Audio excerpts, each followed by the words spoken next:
दोस्तों, किसी के भी मन की बातें जानने के लिए 3 तरीके होते हैं, लेकिन इन तीनों तरीकों को समझना अति आवश्यक है। यदि आप इन तीनों तरीकों को समझ लेते हैं तो आप किसी के भी मन की बातें बड़ी ही आसानी से जान सकते हैं, समझ सकते हैं। तो चलिए इसे एक बुद्ध कहानी के माध्यम से समझते हैं कि किस तरह से आप दूसरों की मन की बातें जान सकते हैं, समझ सकते हैं। बहुत समय पहले की बात है। एक छोटा सा गांव था। उस गांव में 2 भाई रहा करते थे। बड़ा भाई अंधा था, जिस कारण वो हमेशा घर पर ही बैठा रहता था, और छोटा भाई खेती किया करता था, लेकिन खेतों में अधिक जानवर आने से पूरी फसलें नष्ट हो जाती थीं, जिस कारण छोटा भाई बहुत परेशान हो चुका था। तभी उसे एक तरकीब सूझी। एक दिन उसने सोचा, खेतों में से इन जानवर को भगाने के लिए क्यों ना मैं अपने बड़े भाई की मदद लूं। वैसे भी बड़े भैया अंधे हैं, अगर वह खेत में बैठे रहेंगे और जानवरों की आहट आने पर वो उन्हें जोर से चिल्लाकर भगा सकते हैं, जिससे हमारी फसलें बच सकती हैं। इसलिए उन्हें मैं खेत में बिठा देता हूं। ये सब सोच विचार करने के बाद उसने अपने खेत में ही एक छोटी सी झोपड़ी तैयार की और अपने अंधे भाई को उस खेत में बिठा दिया और उनसे कहा, भैया, यदि कोई जानवर की आहट आपको सुनाई दे तो आप जोर जोर से चिल्लाना। ये सुनकर वो जानवर यहां से भाग जाएंगे और हमारी फसलें नष्ट होने से बच जाएगी। बड़ा भाई अपने छोटे भाई की बात मान लेता है और वो उस दिन से खेत में ही रहना शुरू कर देता है। जब भी किसी जानवर की आहट उसे सुनाई देती तो वो तुरंत जोर जोर से चिल्लाना शुरू कर देता, जिससे वो जानवर उसके खेतों से भाग जाते। ऐसा करते करते कई दिन बीत चुके थे। तभी एक दिन उसके खेत में एक हिरण भागता हुआ आता है और वह खेत के बांध को तोड़कर वहां से भाग गया। लेकिन उसी हिरण का पीछा करते हुए एक राजा भी उस खेत में आ पहुंचा। तभी राजा की नजर उस अंधे भाई पर पड़ती है। राजा उस व्यक्ति से कहता है, देखो, मैं यहां पर एक जानवर का पीछा करते हुए आया हूं। क्या तुमने उस जानवर को यहां पर देखा है? इस पर वो व्यक्ति कहता है, हे राजन, मैं तो अंधा हूं, मैं भला किसी जानवर को कैसे देख सकता हूं। लेकिन मैं आपको इतना जरूर बता सकता हूं कि जो जानवर मेरे खेतों से होकर भागा है वो आपके लायक नहीं है। आप उसके पीछे अपना समय यूं ही व्यस्त कर रहे हैं। राजा उस अंधे व्यक्ति की बात सुनकर बड़ा अचरज में पड़ गया। वो ये सोचने लगा कि आखिर ये तो अंधा है, फिर इसे कैसे पता कि जिस हिरन को मैं तलाश रहा हूं वह हिरन मेरे लायक है ही नहीं। ये अंधा व्यक्ति मुझे कैसे बता सकता है? तभी राजा उस अंधे व्यक्ति से कहता है, कहीं तुम मुझसे झूठ तो नहीं कह रहे? एक तरफ तुम ये कहते हो कि तुम अंधे हो और दूसरी तरफ तुम ये भी कह रहे हो कि जो जानवर यहां से भागा है वो मेरे लायक नहीं है। इस पर वो अंधा व्यक्ति कहता है, हे राजन, जिसे आप एक हिरण समझ रहे हैं, असल में वो एक हिरण नहीं है, बल्कि एक हिरणी है, और वो भी गर्भवती है। और जहां तक मुझे ज्ञान है, मैंने कभी किसी राजा को किसी गर्भवती हिरणी का शिकार करते हुए नहीं सुना है। और इसी कारण मैं आपसे ये कह रहा हूं कि वो हिरणी आपके लायक नहीं है। आप उसके पीछे अपना समय व्यर्थ ना करें। यह सुनकर राजा और भी अचरज में पड़ गया। वो ये सोचने लगा कि आखिर ये अंधा आदमी ये कैसे जान सकता है कि वो हिरणी है और गर्भवती है। राजा कुछ देर सोच विचार करने के बाद अपने सेनापति से कहता है, सेनापति जी, मुझे वो जानवर जिंदा चाहिए, क्योंकि मुझे यह पता करना है क्या वह हिरणी है और क्या वह गर्भवती है। क्योंकि यह अंधा आदमी बहुत विश्वास के साथ कह रहा है और मुझे इस बात की पुष्टि करनी है। यदि वह हिरणी हुई और गर्भवती हुई तो वह हमारे शिकार के लायक नहीं है, क्योंकि हम तो एक हिरण का पीछा कर रहे थे। इसलिए जाओ और पता करो कि क्या वो हिरणी है। सेनापति राजा से आज्ञा लेकर आगे की ओर बढ़ चलता है और कुछ देर बाद जब वह वापस लौट कर आता है तो वह राजा को कहता है, हे राजन, इस अंधे आदमी ने जो भी बातें कही हैं वो बिल्कुल सही हैं। वो एक हिरणी ही है और वह गर्भवती भी है। यह सुनकर राजा आश्चर्यचकित रह गया। उसे समझ नहीं आ रहा था कि आखिर अंधा आदमी कैसे पता कर सकता है कि वह जानवर एक हिरणी है, और तो और वह गर्भवती है। भला एक अंधा आदमी यह कैसे देख सकता है, यह कैसे जान सकता है? आखिर इसे यह कैसे पता चला? ऐसे कई सारे प्रश्न अब राजा के मन में उमड़ने लगे। अब राजा ने यह ठान लिया था कि मुझे इस बात की तह तक पहुंचना ही है कि आखिर यह अंधा आदमी कैसे जानता है कि वह जानवर एक हिरणी है। यह सोचकर राजा उस अंधे आदमी के पास जाता है और उस अंधे आदमी से कहता है, देखो, मैं ये तो नहीं जानता कि तुम सचमुच अंधे हो या नहीं, लेकिन मैं तुमसे एक बात जानने आया हूं। क्या तुम मेरे प्रश्न का सही सही जवाब दोगे? इस पर अंधा व्यक्ति कहता है, हे राजन, आप जो कुछ पूछना चाहते हैं मुझसे पूछ सकते हैं, मैं आपको बिल्कुल सच सच जवाब दूंगा। इस पर राजा कहता है, देखो, एक तो तुम कहते हो कि तुम अंधे हो और दूसरी तरफ तुमने यह बता दिया कि जिस जानवर का पीछा मैं कर रहा हूं वह एक हिरणी है, और तो और वह गर्भवती भी है। आखिर तुम्हें यह कैसे पता चला? तुम्हारे खेत में और भी तो जानवर आते होंगे, और भी तो जानवर यहां से गुजरते होंगे, फिर तुमने यह कैसे अंदाजा लगाया? तभी वह अंधा व्यक्ति राजा से कहता है, हे राजन, आप जिस हिरणी का पीछा कर रहे थे वही हिरणी जब मेरे खेत में आई, उसकी रफ्तार और उसके भागने की आहट से मुझे यह एहसास हो चुका था कि यह एक हिरणी है, और मेरे खेत की जो बांध है वह बहुत छोटी है, उसकी ऊंचाई ज्यादा नहीं है। यदि कोई हिरण होता तो उस बांध को बड़ी आसानी से लांघ जाता, लेकिन वह हिरणी इस बांध को तोड़कर भागी है, और यदि वह इस बांध को छलांग लगाकर पार करने का प्रयास करती तो इससे उसके बच्चे को खतरा होता, और इसी बात से मैंने यह पता लगा लिया कि वह गर्भवती है। इस कारण वह ज्यादा ऊंची छलांग न लगाकर मेरे खेत की बांध को तोड़ते हुए भाग गई। इस पर राजा के मन में एक और प्रश्न उठा। राजा ने कहा, किंतु तुम्हें कैसे पता चला कि वो एक हिरणी ही है? और भी तो कोई जानवर यहां पर आ सकते हैं। इस पर वो अंधा व्यक्ति कहता है, हे राजन, मैं पूरा दिन सुबह शाम यहीं पर बैठा रहता हूं, और मेरी सुनने की शक्ति बहुत तेज है। मैं ये बाफ जाता हूं कि कौन सा जानवर मेरे खेत में आया है, और उसी के आधार पर मैं जोर जोर से चिल्लाता हूं ताकि वो मेरे खेत से भाग जाए और मेरे खेत की फसलों को नष्ट न कर पाए। राजा उस अंधे आदमी का यह जवाब सुनकर पूरी तरह से संतुष्ट हो चुका था। वो मन ही मन ये सोच रहा था कि आदमी भले ही अंधा हो, लेकिन ये तो बड़ा ज्ञानी मालूम पड़ता है। इस आदमी से कुछ ना कुछ तो काम निकलवाना ही चाहिए। ये विचार लिए हुए राजा वहां से वापस अपने महल की ओर लौट जाता है। राजमहल पहुंचते ही राजा उस अंधे व्यक्ति से कहता है, आप तो बड़े ज्ञानी व्यक्ति हैं, आपको किसी भी बात का पता बड़ी आसानी से चल जाता है। आज मैंने आपको यहां पर इसलिए बुलाया है क्योंकि मैं आपसे ये जानना चाहता हूं कि मेरी पत्नी पतिव्रता है या नहीं। इस पर वो अंधा व्यक्ति कहता है, हे राजन, ये कैसा प्रश्न हुआ? इस पर राजा कहता है, मैंने आपसे बिल्कुल उचित प्रश्न किया है, मुझे इस प्रश्न का उत्तर दीजिए। इस पर वो अंधा व्यक्ति कहता है, हे राजन, ये सारी बातें जाने दीजिए। आपकी शादी को इतने साल बीत चुके हैं और अब आप ये बात क्यों जानना चाहते हैं? आपके मन में ऐसे प्रश्न क्यों उठ रहे हैं? इस पर राजा जिद करते हुए कहता है, देखिए, आपको मुझे इस प्रश्न का उत्तर तो देना ही होगा। यदि आप मुझे इस प्रश्न का उत्तर नहीं देंगे तो मैं आपको मृत्युदंड दे दूंगा। राजा के मुख से यह बात सुनकर वो अंधा व्यक्ति कहता है, हे राजन, यदि आप इस प्रश्न का उत्तर चाहते हैं तो उसके लिए आपको मेरा एक काम करना होगा। राजा कहता है, बोलो, मुझे क्या काम करना होगा? इस पर व्यक्ति कहता है, इसके लिए आपकी पत्नी को मेरे साथ कमरे में अकेले छोड़ना होगा।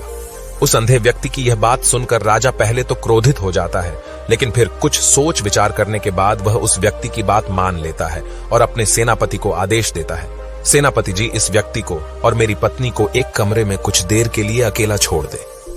सेनापति बिल्कुल वैसा ही करता है। अब राजा की पत्नी और अंधा आदमी एक कमरे में बंद हो चुके होते हैं। तभी वो अंधा आदमी राजा की पत्नी से कहता है, मुझे आपको छूना है।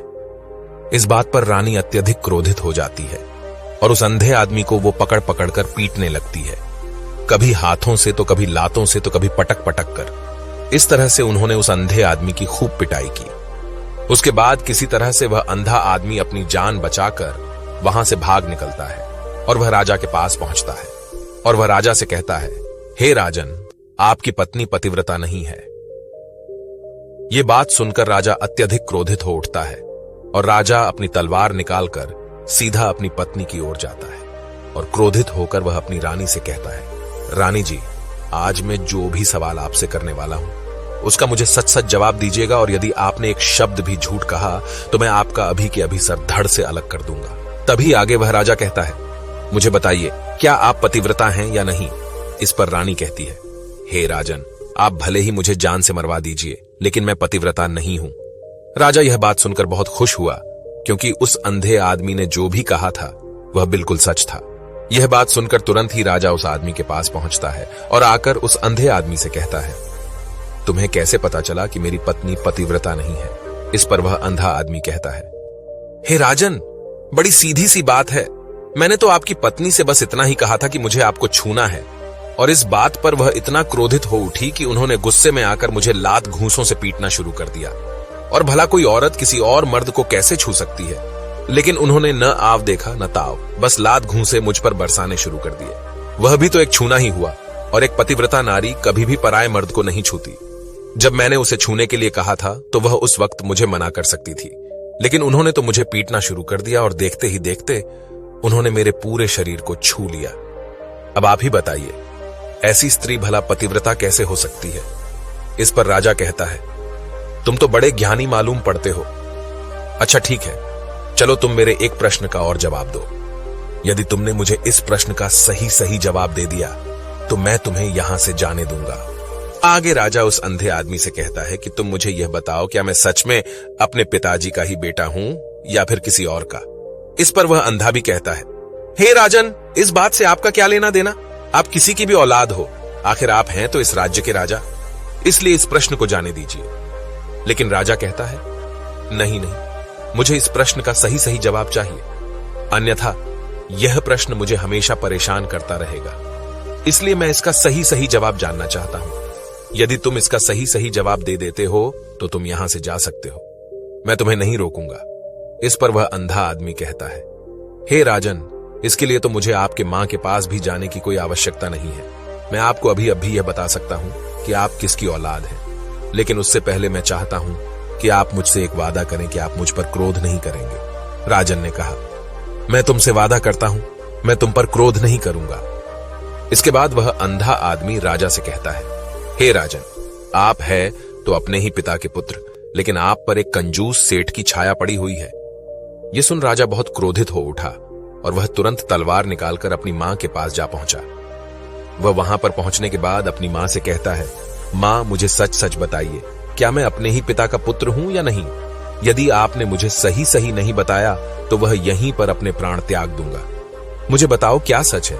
इस पर उस राजा की मां कहती है, बेटा, तू है तो अपने ही पिता का पुत्र, लेकिन तुम्हारे ऊपर एक कंजूस सेठ की छाया पड़ी हुई है। जब मैं एक बार नहाने के बाद अपना मुंह आईने में देख रही थी, तभी उस कांच के पीछे मुझे एक कंजूस सेठ नजर आता है और उसी की छाया तुम पर पड़ चुकी है। यह सुन राजा बहुत खुश हो जाता है और वह तुरंत दौड़ा वापस उस अंधे आदमी के पास पहुंचता है और उस अंधे आदमी से कहता है, तुम्हें यह कैसे पता चला कि मुझ पर एक कंजूस सेठ की छाया पड़ी हुई है? इस पर वह आदमी कहता है, हे राजन, आपने मुझसे कई सारे सवाल पूछे जिनका जवाब मैंने आपको सही दिया है। यदि कोई और राजा होता तो मुझे इसके बदले में ढेरों सारे इनाम मिल चुके होते, लेकिन अब तक आपने एक फूटी कौड़ी तक नहीं दी है। इस बात से ही मैंने अंदाजा लगा लिया था कि आप बहुत कंजूस हो। यह बात सुनकर राजा जोर से हंसने लगा और कहता है कि आप जो भी मांगेंगे वह मैं आपको अवश्य दूंगा, लेकिन मुझे यह बताओ कि तुम्हें कैसे पता चल जाता है कि कौन सी बात सही है और कौन सी गलत?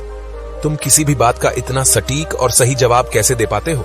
इस पर वह अंधा आदमी कहता है, हे राजन, मैं तो वैसे ही अंधा हूं। यदि मेरी आंखें होती तो मैं किसी की भी मन की बातें बड़ी सरलता से जान लेता। मन की एक भाषा होती है और यह भाषा मनुष्य के शरीर के व्यवहार के रूप में देखी जा सकती है। उसकी आंखों से, उसके होठों से, उसके काम करने के तरीके से, उसकी क्रियाओं से पता किया जा सकता है कि उसके मन में क्या चल रहा है। उसके आधार पर हम किसी के भी मन की बातें जान सकते हैं, लेकिन मैं तो अंधा हूं, मैं देख नहीं सकता, इसलिए मैं क्रियाओं से देखता हूं। यदि मुझे कोई बात जाननी हो तो अगले आदमी को कुछ काम देना पड़ता है, जिस पर वह व्यक्ति किस प्रकार काम करता है, किस तरीके से इस काम को करता है, उसके आधार पर ही मैं यह पता कर पाता हूं कि उसके मन में क्या चल रहा है। तभी वह राजा कहता है, तो क्या इसका अर्थ यह हुआ कि मैं भी किसी के मन की बातें जान सकता हूं? इस पर वह अंधा आदमी कहता है, हे राजन, अवश्य आप भी किसी भी व्यक्ति के मन की बात जान सकते हैं, किंतु उससे पहले आपको अपने ऊपर काम करना होगा, और वह काम है अपने मन को शांत करना, अपने मन को वर्तमान में लाना होगा, जिसके लिए मैं आज आपको 3 तरीके बताने वाला हूं। और ये तीनों ही तरीके बड़े ही आसान और सरल हैं, किंतु हे राजन, उससे पहले आपको एक काम करना होगा, अपने मन को एकाग्र करना होगा। जब हम अपने मन को एकाग्र करते हैं, अपने मन को वर्तमान में लाते हैं, तो हम दूसरे के मन की बात जान सकते हैं, क्योंकि वह आदमी अभी भी अपने मन में वर्तमान में ही सोच रहा है, और हमें भी मन को वर्तमान में ही लाना होगा, तभी हम उसके मन की बातें जान सकते हैं। यदि हम अतीत में हुई घटनाओं के बारे में सोच रहे हैं तो वह जो अगला आदमी वर्तमान में सोच रहा है, वर्तमान में अपने मन में बात कर रहा है, वह हम कैसे जान पाएंगे? क्योंकि हम तो अतीत की घटनाओं में डूबे हुए हैं। इसलिए किसी के भी मन की बात जानने के लिए सबसे पहले हमें हमारे मन को एकाग्र करना होगा, उसे वर्तमान में लाना होगा। आगे वह व्यक्ति राजा से कहता है, हे राजन, जो 3 तरीके मैं आपको बताने वाला हूं, इन 3 तरीकों से बड़ी आसानी से किसी के भी मन की बातें जान सकते हैं। उसके बाद वह अंधा आदमी राजा से कहता है, हे राजन, जो सबसे पहला तरीका है वह है आंखों पर ध्यान देना। किसी व्यक्ति से बात करते वक्त उसकी आंखों में देखना, उसकी आंखों पर ध्यान देना जो सबसे ज्यादा जरूरी है, क्योंकि आंखें बोलती नहीं पर बहुत कुछ कह जाती हैं। यदि हम किसी व्यक्ति की आंखों के इशारों को समझना सीख जाएं, हम यह जान पाएंगे कि व्यक्ति के दिमाग में क्या चल रहा है, वह क्या सोच रहा है और अभी वह क्या करने वाला है। मेरे पास आंखें नहीं हैं, लेकिन मैंने अपने गुरु से यह विद्या सीखी है, क्योंकि बहुत सालों पहले मेरे पास आंखें थीं और मैं उस वक्त लोगों के मन की बातें केवल उनकी आंखों से ही जान लेता था। इसलिए यदि आप भी दूसरों की मन की बातें जानना चाहते हैं तो आपको भी उनकी आंखों पर गौर करना चाहिए, जैसे कि उनका आकार कैसा है, वह कब, कहां और किधर देख रहे हैं। यदि उसकी आंखें यहां वहां घूम रही हैं, जब आप उससे बातें कर रहे हैं तो वहां वह इधर उधर मोड़ रहा है, कभी ऊपर तो कभी नीचे या कभी आसपास, या फिर उसकी आंखें खुश नजर आ रही हैं या फिर आंखें निराश नजर आ रही हैं, जैसे कि चोर होता है। उसकी आंखों में जब हम देखते हैं तो हमें यह पता चलता है कि अगले आदमी ने कोई गलती की है। ठीक उसी प्रकार जब हम किसी चालाक व्यक्ति की आंखों में देखते हैं तो आपको पता चलेगा कि उसकी आंखों में एक भाषा होती है। एक बहुत ही सीधा और आसान तरीका होता है। यदि आपको यह पता लगाना है कि सामने वाला व्यक्ति आपसे झूठ कह रहा है या फिर सही, तो आपको उसकी आंखों पर ध्यान देना अति आवश्यक है। यदि आपसे बात करते वक्त वह व्यक्ति अपनी आंखें यहां वहां घुमा रहा है, ऊपर नीचे, इधर उधर, दाएं बाएं, हर जगह देख रहा है, तो इसका अर्थ यह हुआ कि वह उस बात से निकलने का कोई रास्ता ढूंढ रहा है, वह कोई झूठ बना रहा है। यदि सामने वाला व्यक्ति आपसे कुछ झूठ कहने का प्रयास कर रहा है तो वह आपसे नजर नहीं मिलाएगा। वह यहां वहां देखेगा, ऊपर नीचे देखेगा, लेकिन वह आपकी आंखों में आंखें डालकर कभी नहीं देख पाएगा, क्योंकि उसे डर है कि यदि उसने आपकी आंखों में आंखें डालकर देखी तो उसका झूठ पकड़ा जाएगा और लोगों को सच्चाई का पता चल जाएगा। और इसी प्रकार कुछ और भी भाषाएं होती हैं। जब आप किसी की आंखों में आंखें डालकर यह देखना शुरू कर देंगे कि उसके हाव भाव क्या है, ठीक उसी प्रकार चेहरे के हाव भाव होते हैं, जिससे हम मन की बातें बड़ी आसानी से समझ सकते हैं और इन्हें भी समझना बहुत जरूरी है। कभी कभी कोई व्यक्ति अपने चेहरे से जैसे आंख, होंठ और बहुत से कुछ अलग अलग व्यवहार करता है। यदि आप किसी व्यक्ति के चेहरे में गौर करेंगे तो आप आसानी से समझ पाएंगे कि वह व्यक्ति निराश है, जब व्यक्ति बहुत उदास है, या फिर वह बहुत खुश है, या फिर उसे कोई बहुत बड़ा दुख है। वह अपने अंदर क्या महसूस कर रहा है, यह सारी बातों के साथ साथ अपना शरीर का जो व्यवहार है अर्थात बॉडी लैंग्वेज, उसका भी पूरा उपयोग करता है, जिससे हमें यह पता चल पाता है कि वह व्यक्ति हमारी बातों पर कितना ध्यान दे रहा है और उसके मन में क्या चल रहा है। शरीर के व्यवहार को देखने के लिए उसके हाथ मटकाने, शरीर मटकाने और चेहरे पर बार बार हाथ लाने, हाथों का एक दूसरे से मसलना, ऐसी बहुत सी क्रियाएं होती हैं, उस पर हमें ध्यान देना अति आवश्यक है। मन की बात को समझने के लिए हमें शरीर के व्यवहार को भी समझना पड़ता है। यदि हम इन 3 तरीकों को सही तरीके से ध्यान देकर इन 3 तरीकों को अच्छे से समझ लेते हैं तो हम बहुत जल्दी किसी भी व्यक्ति के मन की बातें बड़ी सरलता और सहजता से जान सकते हैं। इसलिए यदि आपको किसी के मन की बातें जानी है तो आपको उसकी आंखों पर, उसके चेहरे पर, उसके शरीर के हाव भाव को और उसके हाथों को ध्यानपूर्वक देखना और समझना होगा, जिससे आप यह समझ पाएंगे कि आखिरकार उसके मन में क्या चल रहा है और वह क्या सोच रहा है। लेकिन उनसे पहले आपको अपने मन को एकाग्र करना होगा, शांत करना होगा और अपने मन को वर्तमान में लाना होगा। तभी आप उस व्यक्ति की इन सभी क्रियाओं पर ध्यान दे पाएंगे, उन्हें समझ पाएंगे। अन्यथा आप यदि अतीत की घटनाओं में व्यस्त हैं, भविष्य की योजनाओं में व्यस्त हैं तो आप उस व्यक्ति के हाव भाव पर कभी ध्यान ही नहीं पाएंगे और न ही आप कभी यह समझ पाएंगे कि आखिर उस व्यक्ति के मन में क्या चल रहा है, वह क्या सोच रहा है। आपने देखा होगा कि ऐसे कई बड़े संत महात्मा हैं जो बड़ी ही शांति से आपको देखते हैं और आपको देखकर ही ये बता देते हैं कि आपके मन में क्या चल रहा है, आप उनसे क्या जानने आए हैं। और इसका सबसे बड़ा प्रमुख कारण यही है कि वह आपको पढ़ सकते हैं, आपको समझ सकते हैं, आपकी मन की बातें जान सकते हैं, क्योंकि उनका मन एकाग्र है, शांत है और यही कारण है कि वह आपके मन की बातें बड़ी सरलता से समझ जाते हैं। यदि आपने अब तक पूरी कहानी को सुना है तो मैं आपसे एक छोटा सा अनुरोध करना चाहता हूं। कृपया इस चैनल को सब्सक्राइब करें ताकि मैं आपके लिए और भी ऐसी ही ज्ञान से भरपूर कहानियां लेकर आ सकूं। नमो बुद्धाय। मिलते हैं एक नई कहानी के साथ अगली वीडियो में।